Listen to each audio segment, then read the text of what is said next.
Hello everybody, welcome to our next lecture. Last time આપણે જોયું કે રધરફોર્ડનું જે પરમાણુ મોડેલ છે એ કેવું હતું, એની અંદર કઈ રીતે ગોઠવણો બતાવી હતી, બરાબર. અને પછી આપણે પરમાણુ વર્ણપટ વિશે અભ્યાસ કર્યો. હવે આજે જોઈએ કે નીલ્સ બોરનું પરમાણુ મોડેલ કેવું હોય છે. તો એવું કહી શકાય કે થોમ્સન અને રધરફોર્ડ બંનેના જે પરમાણુ મોડેલ છે એ 100% સફળ હતા નહીં. એવું કહી શકાય કે રધરફોર્ડનું પરમાણુ મોડેલ કંઈક અંશે આપણને સાચી ધારણાઓ આપે છે, બરાબર. પણ એની અંદર પણ કેટલીક નિષ્ફળતાઓ હતી, અને સૌથી મોટી નિષ્ફળતા કઈ હતી કે ભાઈ પરમાણુની સ્થિરતા સમજાવવામાં નિષ્ફળ રહ્યું, બરાબર. એની જે કક્ષા છે ઇલેક્ટ્રોનની, એમાં થોડી આપણને પ્રોબ્લેમ હતો. ઓકે, તો નીલ્સ બોરે શું કર્યું? તો નીલ્સ બોર જે સાયન્ટિસ્ટ છે એ રધરફોર્ડનો સ્ટુડન્ટ હતો, બરાબર. જો આમ તો 1 by 1 ક્રમશઃ છે કે થોમ્સન જે છે એનો સ્ટુડન્ટ કોણ હતો? રધરફોર્ડ. અને રધરફોર્ડનું સ્ટુડન્ટ નીલ્સ બોર. તો નીલ્સ બોરે રધરફોર્ડની લેબમાં થોડો ટાઈમ કામ કર્યું, અને રધરફોર્ડે જે મોડેલ આપ્યું હતું, બરાબર, એમાં થોડીને ચર્ચા વિચારણા કરી, થોડો સુધારો કર્યો. ઓકે, અને એ સુધારો જે છે એણે પોતાના નામે આપીને શું કહ્યું? એને નીલ્સ બોરનું પરમાણુ મોડેલ. તો હાલ આપણે કેમેસ્ટ્રી, ફિઝિક્સમાં જે પણ ભણીએ છીએ, બરાબર, એ લેટેસ્ટ મોડેલ કયું છે આપણું? નીલ્સ બોરનું મોડેલ. પણ યાદ રાખો, નીલ્સ બોરનું જે મોડેલ છે એ સૌથી સાદા હાઇડ્રોજન પરમાણુ માટે જ આપેલું છે, બરાબર. એક કરતાં વધારે ઇલેક્ટ્રોન ધરાવતા પદાર્થો માટે આ મોડેલ આપણે લાગુ કરી શકતા નથી. પણ શરૂઆતમાં જે શોધખોળ થઈ, બરાબર, અને એમાં જો સક્સેસ કોઈ મોડેલ રહ્યું હોય સક્સેસફુલ, તો એ કયું હતું આપણું? નીલ્સ બોરનું મોડેલ. ઓકે, હવે ચલો, તો પહેલાં રધરફોર્ડની નિષ્ફળતાથી શરૂઆત કરીએ અને પછી આની સફળતા બાજુ જઈએ. ઓકે, તો રધરફોર્ડમાં શું હતું પ્રોબ્લેમ? કે ભાઈ એણે કહ્યું કે ઇલેક્ટ્રોન જે છે એ ન્યુક્લિયસની આસપાસ કક્ષામાં ભ્રમણ કરે છે. પણ પ્રોબ્લેમ કયો નડતો હતો? કે ભાઈ કક્ષામાં ભ્રમણ કરતો ઇલેક્ટ્રોન જે છે તો કોઈ પણ ઉર્જા ધરાવી શકે, અને પોતાની ગતિ ઉર્જા અનુસાર કોઈ પણ કક્ષામાં એ ભ્રમણ કરી શકે, એની મરજી પડે એમ. અને પાછું એનું ભ્રમણ કેવું છે? એની ગતિ પ્રવેગી છે. અને વિદ્યુત ચુંબકીય વાદ જે છે આપણો મેક્સવેલે આપેલો, એ શું કહે છે? કે ભાઈ કોઈ પણ પ્રવેગી ગતિ કરતો ઇલેક્ટ્રોન જે છે હંમેશા વિદ્યુત ચુંબકીય તરંગોનું ઉત્સર્જન કરે છે. અને જો આવું થાય તો ઇલેક્ટ્રોનની ઉર્જા ઘટતી જાય, અને છેલ્લે ઇલેક્ટ્રોન ન્યુક્લિયસમાં ભળી જાય છે, બરાબર. પણ આવું હતું નહીં. ઓકે, તો નીલ્સ બોરે શું કર્યું? એણે થોડું આઉટ ઓફ બોક્સ એને વિચાર્યું, અને એણે કેટલીક ધારણાઓ આપી. એને કહેવાય છે અભિધારણાઓ, બરાબર. એટલા માટે જૂની બુકમાં ક્વેશ્ચન એ હતો કે ભાઈ નીલ્સ બોરની અભિધારણાઓ જણાવો, કાં તો પછી એને કહેવાય છે અધિતર્કો, બરાબર. તો એવા આપણા અલગ અલગ નામ છે. તો નીલ્સ બોરે 3 ધારણાઓ આપી કે ભાઈ આવું હોઈ શકે છે, આવું આપણે વિચારી શકીએ છીએ, બરાબર. અને એ ધારણાઓ કેવી હતી? તો માની લો કે આપણી પાસે એક ન્યુક્લિયસ છે જેની અંદર પોઝિટિવ ચાર્જ છે, અને એની આસપાસ ઇલેક્ટ્રોન ભ્રમણ કરે છે કોઈ પણ કક્ષા, માની લઈએ, બરાબર, આપણે હાલ. ઓકે, તો માની કે ઇલેક્ટ્રોન અહીંયા ભ્રમણ કરે છે. હવે સીધી વસ્તુ છે કે રિયલમાં એ વખતે આપણને ખબર હતી કે ભાઈ ઇલેક્ટ્રોન જે છે કક્ષામાં ભ્રમણ ચાલુ રાખે છે, એ ન્યુક્લિયસમાં ભળી જતો નથી. તો આ ઇલેક્ટ્રોન જો કક્ષામાં ભ્રમણ કરે છે તો એની ગતિ પ્રવેગી તો કહેવાશે, તો એની ઉર્જા ઓછી થવી જોઈએ. પણ નીલ્સ બોરે એવી ધારણા કરી કે ભાઈ જો આ ઇલેક્ટ્રોનની ઉર્જા વધતી ઘટતી ના હોય તો શું થાય? ઇલેક્ટ્રોન કક્ષામાં ભ્રમણ કરે છે છતાં પણ એની ઉર્જામાં કોઈ ફેરફાર થતો ના, મતલબ ઇલેક્ટ્રોનની ઉર્જા અચળ જો રહેતી હોય તો શું થાય? તો જો ઇલેક્ટ્રોનની ઉર્જા ઘટતી ના હોય તો શું કરશે? એની કક્ષામાં ભ્રમણ ચાલુ રાખી શકશે, બરાબર. તો નીલ્સ બોરે આવું કહ્યું કે ભાઈ જો ઇલેક્ટ્રોન એવી કક્ષાઓમાં ભ્રમણ કરતો હોય કે જ્યાં એને ઉર્જાનું ઉત્સર્જન કરવું ના પડતું હોય, જો કે આ વસ્તુ આપણી વિદ્યુત ચુંબકીય તરંગવાદથી વિરુદ્ધ હતી, બરાબર. મેક્સવેલે જે આપણને વિદ્યુત ચુંબકીય તરંગવાદ આપ્યો એમાં આવું ચોખ્ખું કહેલું છે કે ભાઈ હંમેશા પ્રવેગિત ગતિ કરતો ઇલેક્ટ્રોન ઉર્જાનું ઉત્સર્જન કરે છે હંમેશા વિકિરણ સ્વરૂપે. પણ નીલ્સ બોરે થોડું એનાથી ઊંધું વિચાર્યું કે ભાઈ જો આપણે એવું માની લઈએ થોડા ટાઈમ માટે કે ભાઈ આ ઇલેક્ટ્રોન ભ્રમણ કરવા છતાં ઉર્જાનું ઉત્સર્જન કરતો નથી, તો શું થાય? તો કે એ વખતે આપણે વિચારી શકીએ કે ઇલેક્ટ્રોન આની જ કક્ષામાં કાયમ માટે ભ્રમણ ચાલુ રાખી શકે, બરાબર. ઓકે, તો એ વખતે નીલ્સ બોરે શું કહ્યું કે ભાઈ આવી જે કક્ષાઓ છે ન્યુક્લિયસની આસપાસ, એને આપણે નામ શું આપીશું? એને કહીશું આપણે સ્થાયી કક્ષાઓ. શું કહેવાય? સ્થાયી કક્ષાઓ, અથવા તો એને કહેવાય સ્થિર કક્ષાઓ પણ કહેવાય. ઇંગ્લિશમાં કહેવાય છે સ્ટેબલ ઓર્બિટ્સ. ક્લિયર? ઓકે, તો નંબર 1 આ કે ભાઈ સ્થાયી કક્ષામાં જ્યારે ઇલેક્ટ્રોન ભ્રમણ કરતો હોય ને ત્યારે એની ઉર્જા અચળ રહે છે, વધતી ઘટતી નથી. સમજાય છે? તો આવી કેટલી કક્ષાઓ હોઈ શકે? તો કે આવી એક નહીં, ઘણી બધી કક્ષાઓ હોઈ શકે. બરાબર? કેમ કે ઇલેક્ટ્રોન પોતાની ઉર્જા પ્રમાણે ગમે તે કક્ષામાં ભ્રમણ કરી શકે છે. તો આવી એક નહીં, પણ આપણે આ રીતે ન્યુક્લિયસની આસપાસ ઘણી બધી કક્ષાઓ બનાવી શકીએ છીએ અલગ અલગ અંતરે. બરાબર? તો જેમ જેમ આપણે ન્યુક્લિયસથી દૂર જઈશું એમ કક્ષાનો ક્રમાંક વધતો જશે, પહેલી કક્ષા, બીજી, ત્રીજી. તો સૌથી અંદરની જે કક્ષા છે એનાથી આપણે સ્ટાર્ટ કરીએ છીએ નંબર 1 આપવાનો અને પછી આમ બહાર જઈએ છીએ. બરાબર? તો આવી અનંત સંખ્યાની કક્ષાઓ હોઈ શકે છે. ઓકે, હવે એમાં સ્થાયી કક્ષાઓ કઈ છે આપણને કઈ રીતે ખબર પડે કે ભાઈ આ જ કક્ષાઓ સ્થાયી છે? તો એના માટે પણ નીલ્સ બોરે એક એવી ધારણા કરી કે ભાઈ ઇલેક્ટ્રોનની સ્થાયી કક્ષાની વિશેષતા શું હશે? ઘણી બધી કક્ષાઓ છે, પણ એમાં સ્થાયી કક્ષાઓ કોને કહીશું? તો એણે એવું કહ્યું કે ભાઈ જે કક્ષામાં એનું કોણીય વેગમાન h/2πના પૂર્ણ ગુણાંકમાં હોય. કોણીય વેગમાન શું કહીએ છીએ આપણે? એલ કહીએ છીએ, એંગ્યુલર મોમેન્ટમ. કોણીય વેગમાન કેટલું હોય? h/2πના પૂર્ણ ગુણાંકમાં. પૂર્ણ ગુણાંક મતલબ n વડે મલ્ટીપ્લાય કરીએ h/2πને તો એ કહેવાશે. અને nની વેલ્યુ કઈ લેવાની? પૂર્ણાંક સંખ્યા 1, 2, 3, 4, 5 આ રીતે. સમજાય? ઓકે, તો જુઓ જ્યાં h શું છે? h આપણને ખબર છે પ્લાન્ક અચળાંક છે. ક્લિયર? ઓકે, તો હવે આપણને ખબર છે કે ભાઈ એચની જે વેલ્યુ છે પ્લાન્ક અચળાંક એની વેલ્યુ કેટલી છે? 6.6 10 - 34 જૂલ ઇન્ટુ સેકન્ડ. તો ચેક કરો કે સ્થાયી કક્ષાઓ કઈ કઈ હશે? તો જુઓ આપણે એનની વેલ્યુ 1 લઈ લઈએ. બરાબર? તો આપણને પહેલી કક્ષા મળશે. તો પહેલી કક્ષામાં ઇલેક્ટ્રોનનું કોણીય વેગમાન કેટલું હશે? એચની વેલ્યુ ખબર છે, 2π પણ જાણીએ છીએ. તો ભાગાકાર ગુણાકાર કરો અને જે વેલ્યુ મળે ને એ વેગમાન કોનું હશે? આપણી પહેલી કક્ષાનું. હવે કોઈ પૂછે કે ભાઈ બીજી કક્ષા ક્યાં હશે? આવી બીજી સ્થાયી કક્ષા. તારે મારે શું કરવું પડશે? એનની વેલ્યુ 2 મૂકવી પડશે અને પછી જે ગુણાકાર આવે એ મળશે. તો જે ઇલેક્ટ્રોન એટલું વેગમાન ધરાવતો હશે એની સ્થાયી કક્ષા કહેવાશે. સમજાય છે? ઓકે, અને નવાઈની વાત આપણને એ જોવા મળી કે ઇલેક્ટ્રોન હંમેશા સ્થાયી કક્ષાઓમાં જ ભ્રમણ કરતો હોય છે. સમજાય છે? એટલે કે આ બે કક્ષાઓ જે છે, આ જે મેં દોરી છે આ સર્કલ, એ પોતે શું છે? સ્થાયી કક્ષા છે. સમજાય છે? શું મતલબ આનો? માની લો કે આનું n બરાબર 1મી કક્ષા કહું, આ n બરાબર 2 કહું, n બરાબર 3 કહું, n બરાબર 4 કહું. ક્લિયર? તો ઇલેક્ટ્રોન જો તમારે શોધવો છે તો ક્યાં મળશે આપણને? તો હંમેશા એ સ્થાયી કક્ષામાં જ મળશે આપણને. બે સ્થાયી કક્ષા વચ્ચે કોઈ કક્ષા હોતી નથી. આ સમજી લો એકવાર. બરાબર? ઓકે, શું મતલબ આનો? કે પહેલી કક્ષામાં ઇલેક્ટ્રોન ભ્રમણ કરતો હશે, બરાબર, તો તમને બીજો ઇલેક્ટ્રોન ક્યાં જોવા મળશે? તો બીજી કક્ષામાં જોવા મળશે. તેનો મતલબ શું? કે પહેલી અને બીજી કક્ષાની જે જગ્યા છે ફિક્સ હશે. કોના આધારે નક્કી થશે? એના કોણીય વેગમાનના આધારે. વચ્ચે કોઈ કક્ષા નહીં હોય તે તમને મળશે. એટલે કે 1.5મી કક્ષા કદી હોતી નથી. આનો મતલબ એ થયો કે ભાઈ એનની વેલ્યુ તમે 1.5 લેશો તો એટલું જે કોણીય વેગમાન મળશે ને એ વેગમાન સ્થાયી કક્ષામાં હોતું નથી. તો સીધી ભાષામાં ફરીથી કહું, એક લાઇનમાં જો કહેવું હોય આપણે, બરાબર, તો આપણે શું કહી શકીએ કે ઇલેક્ટ્રોન હંમેશા સ્થાયી કક્ષાઓમાં જ ભ્રમણ કરે છે. બે સ્થાયી કક્ષા વચ્ચે કોઈ કક્ષા હોતી નથી. બરાબર? જો આપણે ઇલેક્ટ્રોનને શોધવાનો પ્રયત્ન કરીએ તો આપણને ક્યાં જોવા મળશે? હંમેશા એ સ્થાયી કક્ષામાં. કેમ? તો કે સ્થાયી કક્ષામાં ઇલેક્ટ્રોન આરામથી ફરી શકે છે કોઈ પણ પ્રકારની ઉર્જાનું ઉત્સર્જન કર્યા વગર.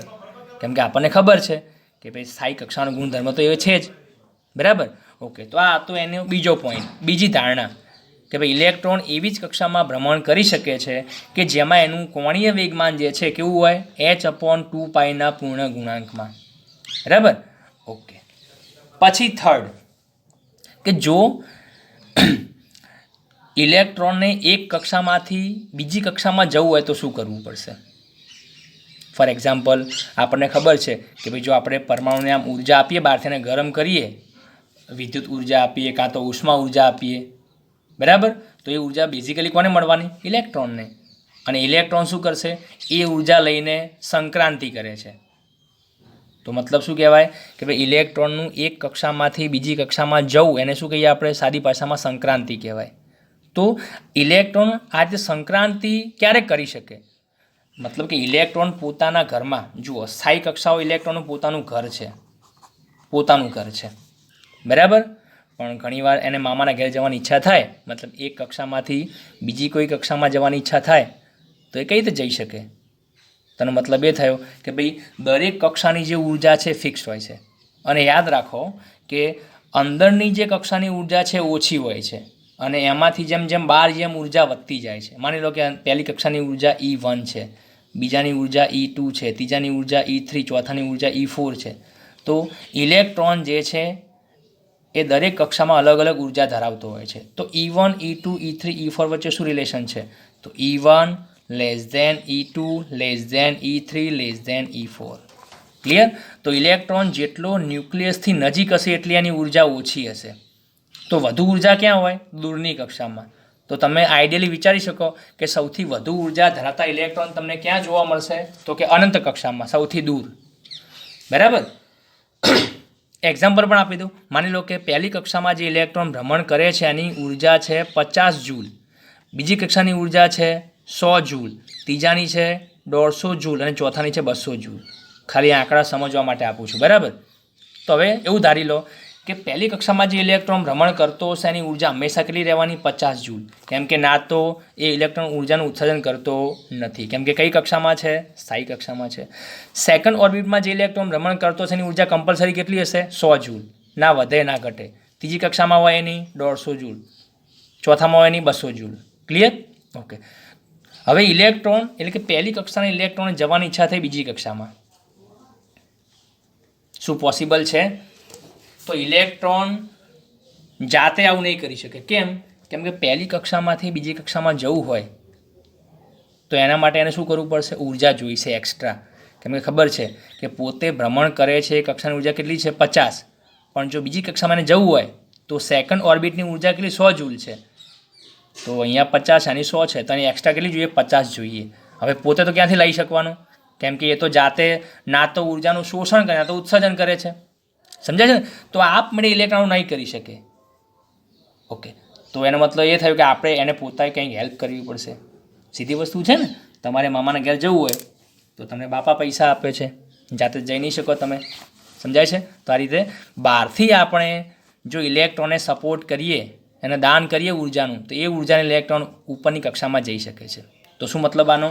કે ભાઈ ઇલેક્ટ્રોનને એક નીચી ઉર્જા ધરાવતી કક્ષામાંથી બીજી ઊંચી ઉર્જા ધરાવતી કક્ષામાં જો સંક્રાંતિ કરવી હોય તો એણે બહારથી ઉર્જાનું શોષણ કરવું પડે છે.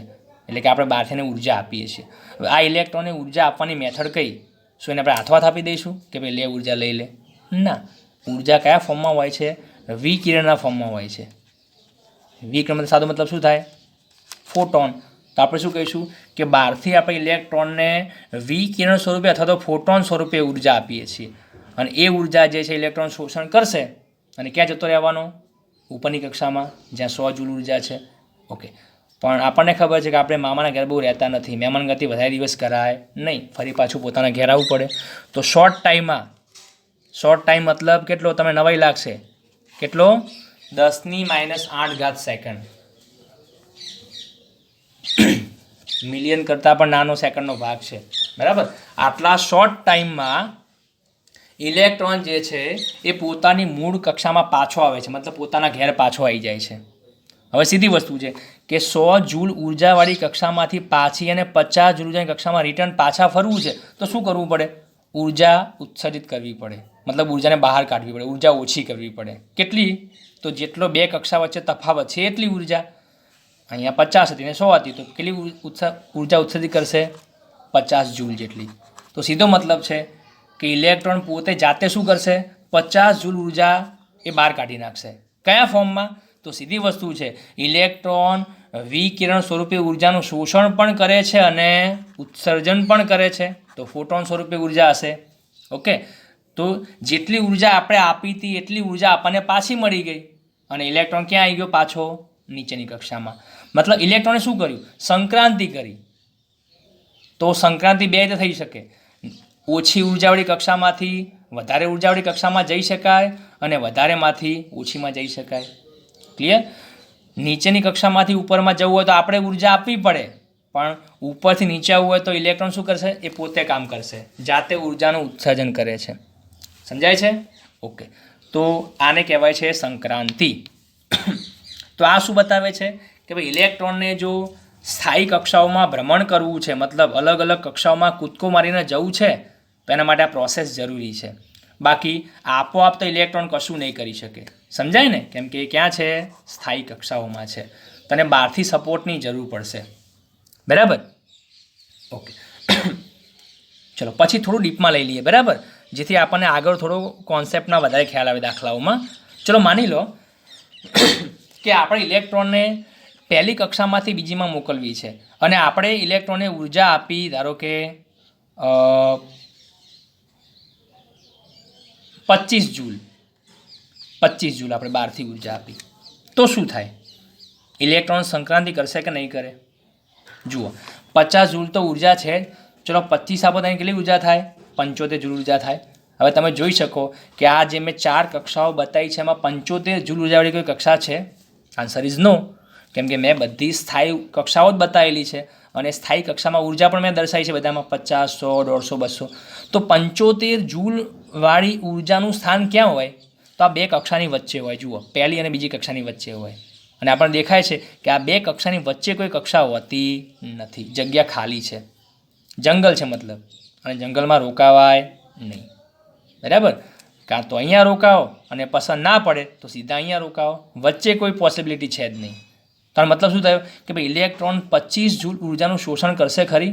Answer is no. એને શું કામ છે ભાઈ? 25 જૂલ ઉર્જા લઈને એને ક્યાં જવું છે? ક્યાંય નહીં. કેમ કે આ એક ઘર પછી બીજું ઘર ક્યાં મળવાનું છે? સીધું 100 જૂલે મળવાનું છે. તો આ શું કરશે? એને ઉર્જાને બાયપાસ કરી નાખશે. મતલબ ઉર્જા આવી હતી ને, બારોબાર સીધી નીકળી ગઈ. ઇલેક્ટ્રોનને કોઈ ફરક પડ્યો નહીં, કેમ કે એના કામની હતી જ નહીં. તો ઇલેક્ટ્રોન કઈ ઉર્જાને પકડી લેશે? તરત જ જે ઉર્જા એના કામની છે. સમજાય છે? ઓકે, તો મતલબ શું કે ભાઈ એક સાદી ભાષામાં કહીએ તો ઇલેક્ટ્રોન કઈ કઈ ઉર્જાનું શોષણ કરી શકે છે અને કઈ કઈ ઉર્જાઓ ગમે છે? તો જે ઉર્જા બે કક્ષા વચ્ચેની ઉર્જાનો તફાવત હોય એ ઉર્જાને ગમે છે. માની લો પહેલી કક્ષામાં ભ્રમણ કરતા ઇલેક્ટ્રોનને મેં 100 જૂલ ઉર્જા આપી, 100 જૂલ, તો લેશે કે નહીં? તો આન્સર ઇઝ યસ. કેમ કે 100 આપી છે, 50 હતી, ટોટલ કેટલી થઈ ગઈ? 150 જૂલ. અને 150 જૂલ ઉર્જાવાળી કક્ષા છે, જુઓ ત્રીજા નંબરની કક્ષા, તો આ ઉર્જા એક્સેપ્ટ કરશે. સમજાય કે નહીં? તો જુઓ, આ 100 જૂલ ઉર્જા શું બતાવે છે? પહેલી અને ત્રીજી કક્ષા વચ્ચે ઉર્જાનો તફાવત બતાવે છે. સમજાય છે? તો એક સાદી સિમ્પલ નોર્મલ લેંગ્વેજમાં જો મારે કહેવું હોય તો શું કહી શકું કે ભાઈ ઇલેક્ટ્રોન બે કક્ષા વચ્ચેના ઉર્જાના તફાવત જેટલી ઉર્જાનું શોષણ કરી અને સંક્રાંતિ કરી શકે છે. ઓકે, ચલો, તો આટલો કોન્સેપ્ટ તમને ખબર પડવી જોઈએ. તો પહેલી વસ્તુ, પહેલી જે ધારણા હતી અધિતર્ક, પછી અભિધારણા જે કહીએ, એટલે શું હતું કે ભાઈ ઇલેક્ટ્રોન જે છે એ કેવી કક્ષામાં ભ્રમણ કરે છે? સમજાય છે? તો કઈ કક્ષામાં હોય? સ્થાયી કક્ષામાં હોય. પછી બીજી ધારણા શું કહેતી હતી કે ભાઈ એ જે સ્થાયી કક્ષાઓ છે આપણને ક્યાં જોવા મળશે? કઈ કઈ હશે? ઓળખ તો આપે નહીં કક્ષાઓની. તને શું ઓળખાણ આપી કે ભાઈ એવી કક્ષાઓ સ્થાયી કક્ષાઓ કહેવાશે જેમાં શું હોય? એનું કોણીય વેગમાન h/2π ના પૂર્ણ ગુણાંકમાં હોય. ત્રીજી ધારણા શું હતી કે ભાઈ જો ઇલેક્ટ્રોનની ઈચ્છા થઈ કે ભાઈ મારે એક સ્થાયી કક્ષામાંથી બીજી સ્થાયી કક્ષામાં જવું છે તો એણે શું કરશે? તો કે આ રીતે કૂદકો મારી શકે છે, પણ કન્ડિશન કઈ છે? ઉર્જા આપવી પડે અને તરત પાછો એ રિટર્ન આવી જશે. સમજાય? તો આ થઈ ગઈ ઇલેક્ટ્રોનની સંક્રાંતિ. તો ક્યાં મળશે, ક્યાં હશે અને ક્યાંક જવું હશે તો કઈ રીતે જશે? આટલી 3 વસ્તુ જે છે આપણને કોણે કહી? નીલ્સ બોરે કહી. બરાબર છે? ઓકે, અને યાદ રાખો આ બધી જે ધારણાઓ એને કરેલી છે એ કોના માટે હતી? આપણી હાઇડ્રોજન માટે. કેમ ભાઈ, શું ખાસિયત છે હાઇડ્રોજન? એવું તો હાઇડ્રોજનમાં શું છે? તો શું છે એની અંદર? એક ઇલેક્ટ્રોન છે. તો એક ઇલેક્ટ્રોન માટે આ મોડેલ લાગુ પડે છે. ક્લિયર? અને ઘણા ખરા અંશે આ મોડેલ આપણું સફળ રહ્યું. બરાબર? આગળ જે સાયન્ટિસ્ટો છે એને વધારે ડિટેલમાં શોધ કરવા માટે આની વધારે હેલ્પ મળી આ મોડેલની. બરાબર? ઓકે, પણ બીજી એક વસ્તુ એ જોઈ લો કે નીલ્સ બોરે જે પણ પોતાનું મોડેલ આપ્યું ને એ ક્વોન્ટમ ફિઝિક્સ અને ક્લાસિકલ ફિઝિક્સનું એક મિશ્રણ છે. એટલે કે પ્રચલિત યંત્રશાસ્ત્ર અને ક્વોન્ટમ યંત્રશાસ્ત્ર આ બેનો ઉપયોગ કરીને બેને ભેગા કરી અને એને આ મોડેલ આપેલું છે. એની જે સૂત્રો છે સાબિત કરેલા આના ઉપરથી આપેલું છે. હવે સીધી વસ્તુ છે કે આ જે મિક્સચર છે આપણું એ અયોગ્ય કહેવાય, કેમ કે ક્વોન્ટમ ફિઝિક્સ અને ક્લાસિકલ ફિઝિક્સ બંને વચ્ચે કોઈ મેળ છે નહીં.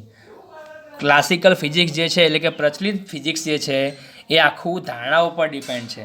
આપણે જે 11 સાયન્સમાં જે ફર્સ્ટ સેમેસ્ટરમાં અને સેકન્ડમાં જે ચેપ્ટર્સ જોયા બધા, બરાબર, ગતિના નિયમો, ગુરુત્વાકર્ષી બળ, કાર્ય ઉર્જા, પાવર, આ બધું, ઉષ્માના ગુણધર્મો, આ બધું જે છે ને એ કોઈ ખાસ ડીપલી પ્રયોગો કરીને આપણે સાબિત નથી કર્યું, પણ જસ્ટ તો આ મોડેલની અંદર આપણે ઘણા બધા ઇક્વેશન સાબિત કરીશું. અને ચેપ્ટરની અંદર દાખલા માટે અને થિયરીમાં જો કોઈ પૂછાવા લાયક પ્રશ્ન હોય ને તો 100% આ ક્વેશ્ચન છે.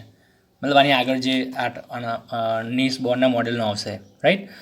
તો એવું કહી શકાય કે નીલ્સ બોહરની મોડેલની જે નિષ્ફળતા છે એક આ કહી શકાય કે ભાઈ પ્રચલિત યંત્રશાસ્ત્ર અને ક્વોન્ટમ યંત્રશાસ્ત્રનું એક અયોગ્ય કોમ્બિનેશન છે, બરાબર. ઓકે, ચલો ફર્ધર આપણે એની અંદર કયા કયા ઇક્વેશન જોઈશું જે આપણા આઈએમપી ક્વેશ્ચન છે દાખલા માટે અને થિયરીમાં પણ. તો કેન્દ્રથી ન્યુક્લિયસથી આ જે અંતર છે જે તે કક્ષાનું, એના પર શું કહીશું, કક્ષાની ત્રિજ્યા કહેવાય છે, દર્શાવાય છે આર વડે, બરાબર. તો આપણે સૂત્ર સાબિત કરીશું કક્ષીય ત્રિજ્યાનું. પછી જે તે કક્ષામાં ઇલેક્ટ્રોન ભ્રમણ કરે છે એનો કંઈક વેગ હશે, બરાબર. તો એ વેગ માની લો કે વેગ છે v અને સ્પર્શકમાં હશે આમ, તો કક્ષીય વેગનું આપણે સૂત્ર મેળવીશું, બરાબર. પછી જે તે કક્ષામાં ઇલેક્ટ્રોનની પાસે ઉર્જા હશે, ગતિ ઉર્જા અને સ્થિતિ ઉર્જા બંને, તો આપણે ભેગી બંને ઉર્જા શોધીશું અને એના આપણે કહેવાય છે કુલ ઉર્જા, બરાબર. તો આપણે આગળ 3 સૂત્રો સાબિત કરીશું. કયા કયા? કક્ષીય ત્રિજ્યાનું સમીકરણ, કક્ષીય વેગનું સમીકરણ અને કુલ ઉર્જાનું સમીકરણ. અને આ જ ક્વેશ્ચન આપણા સૌથી મોસ્ટ આઈએમપી રહેશે, બરાબર.